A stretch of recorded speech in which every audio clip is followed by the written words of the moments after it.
Welcome to my YouTube channel self study by साक्षी।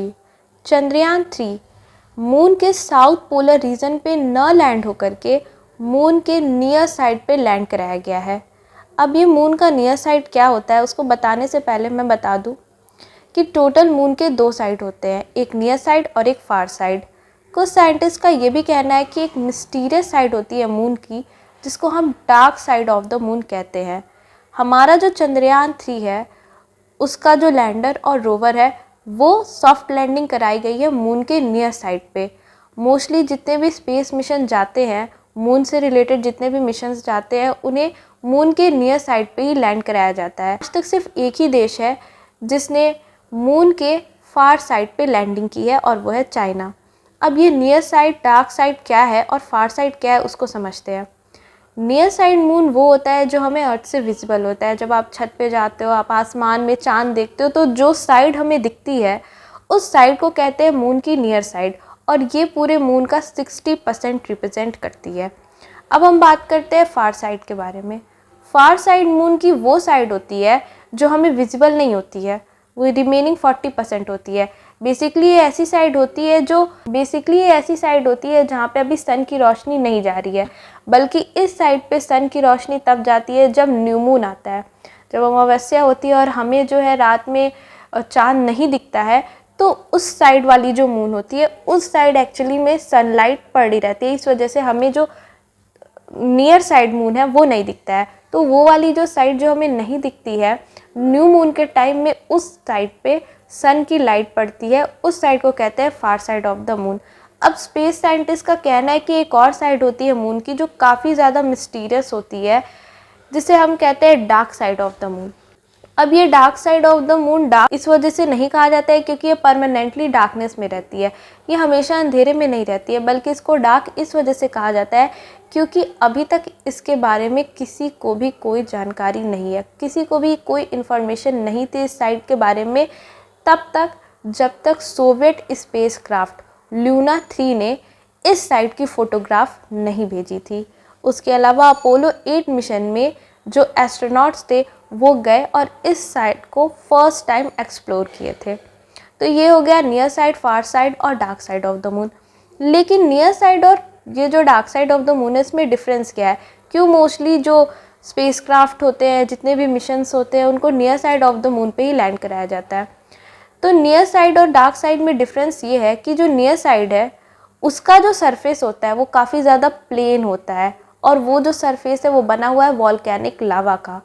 जो dark side of the moon होती है उसमें बहुत सारे क्रेटर्स हैं, गड्ढे हैं। अब ये गड्ढे कैसे हुए? तो ऐसा माना जाता है कि जब मून अपने इनिशियल स्टेज में था, जब बन रहा था, तो बहुत सारे एस्ट्रॉयड आए, उस पर अटैक किए। उस एस्ट्रॉयड की वजह से उस मून के साइड पे गड्ढे पड़ गए। ये गड्ढे या ये जो क्रेटर्स है वो near side of the moon पे भी थे। 100 मिलियन साल पहले जो वॉल्केनिक इरप्शंस हुआ मून पे, उससे लावा वो नीचे सरफेस पे गिरा, कूल डाउन हुआ और वो प्लेन बन गया और क्रेटर्स को भर दिया। यही रीज़न है कि जितने भी स्पेसक्राफ्ट होते हैं या जितने भी स्पेस मिशन होते हैं उन्हें मून के नियर साइड पे लैंड कराया जाता है ताकि आसानी से ईज़िली सॉफ्ट लैंडिंग कर सके और वो लोग ईज़िली जो है मूव कर सके। आज तक सिर्फ एक ही देश है जिसने मून के फार साइड पे लैंडिंग करवाई थी, एक क्रेटर पे जिसका नाम है वॉन करमान क्रेटर। अब हमारा जो चंद्रयान 3 है वो एग्जैक्टली साउथ पोल रीजन पे तो लैंडिंग नहीं की है, नियर साइड पे ही लैंडिंग की है।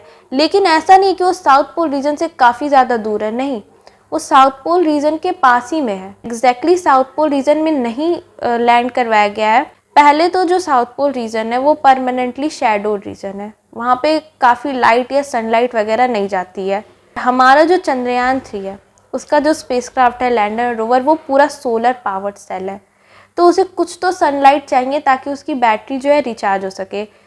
तो इस वजह से उसे जो है साउथ पोल रीजन में एग्जैक्टली न लैंड करवा करके उसके पास नियर जो है उसके साइड लैंड करवाया गया और near side of the moon land करवाया गया, क्योंकि उसकी प्लेन्स जो है सरफेस जो है प्लेन है ताकि उसको आसानी से मूव कराया जा सके और सॉफ्ट लैंडिंग हो सके। चंद्रयान 3 है, उसका मेन मिशन ये है कि वो जो साउथ पोल रीजन है जो परमानेंट शैडोड रीजन में रहता है, वहाँ पे ऐसा हो सकता है कि वाटर आइस के पार्टिकल्स मिल जाए या फिर कुछ ऐसे डिपॉजिट मिल जाए जो प्रूव कर सके कि हाँ मून जो है सेफ़ है ह्यूमन हैबिटेशन के लिए।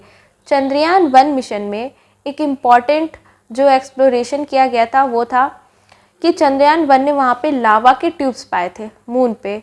अब स्पेस साइंटिस्ट का कहना है कि ये जो लावा ट्यूब्स है वो परफेक्ट है ह्यूमन हैबिटेशन के लिए, वहाँ आसानी से ह्यूमंस रह सकते हैं, क्योंकि ये जो लावा ट्यूब्स है वो ह्यूमंस को प्रोटेक्ट करेगा किसी रेडियो एक्टिव मटेरियल से, मीटरॉइड से, जो एक्सट्रीम टेम्परेचर होते हैं मून पे उससे।